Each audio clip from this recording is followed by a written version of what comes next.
Nanindigan ang gobernador ng Sulu na hindi na kailangan pang ibalik ang probinsya bilang parte ng Bangsamoro Autonomous Region in Muslim Mindanao. Pero giit ng isang senador, importante ang re-inclusion ng Sulu sa BARM pagdating sa usapin ng pondo.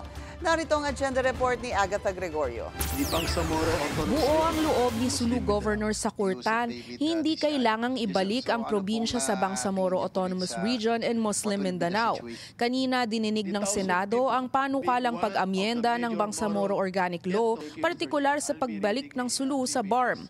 Nagdesisyon ang Korte Suprema na tanggalin ang probinsya matapos higit 160,000 ang bumoto kontra sa Bangsamoro Organic Law sa plebisito noong 2019. Pero umapela si Senador Mig Zubiri sa Sulu na pag-isipan ng mabuti itong re-inclusion lalo na't hindi na makakakuha ng parte ang Sulu sa block grant para sa BARM kung hindi ito babalik sa rehiyon. Aniya, higit 80 billion pesos ang halaga ng pondo. We set up that block grant for our Muslim brothers and sisters. That is the biggest amount of funds given to a particular region ever, Your Honors. I don't think any other region gets that much amount in terms of funding. So, sayang.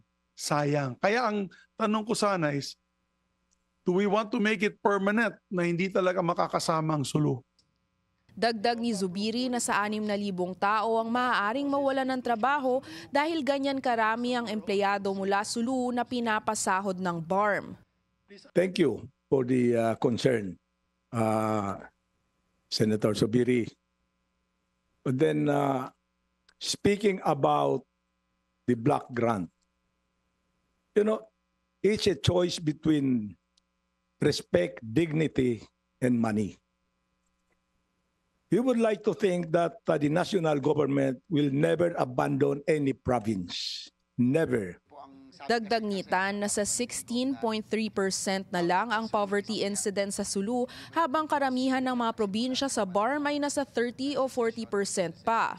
Kipag-usap kami kay Presidente, pwede ba Mr. President Kako, huwag ninyo na kami i-attach sa any region.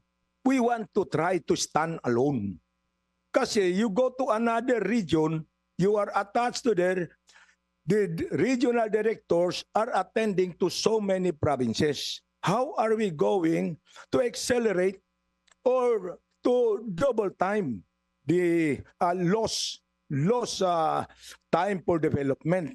Because we believe that development in my province has been set back by so many decades. Kasama ni Zubiri ang Bangsamoro Transition Authority at Office of the Presidential Advisor on Peace, Reconciliation and Unity sa pagsuporta sa panukala.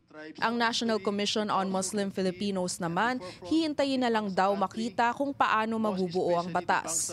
Tinanong naman ni Senator J.V. Ejercito kung posible ang pagsabay ng plebisito sa re-inclusion ng Sulu sa halalan ng BARM. Sagot ng COMELEC, kakailanganin nila ng 4 na buwan para paghandaan ito.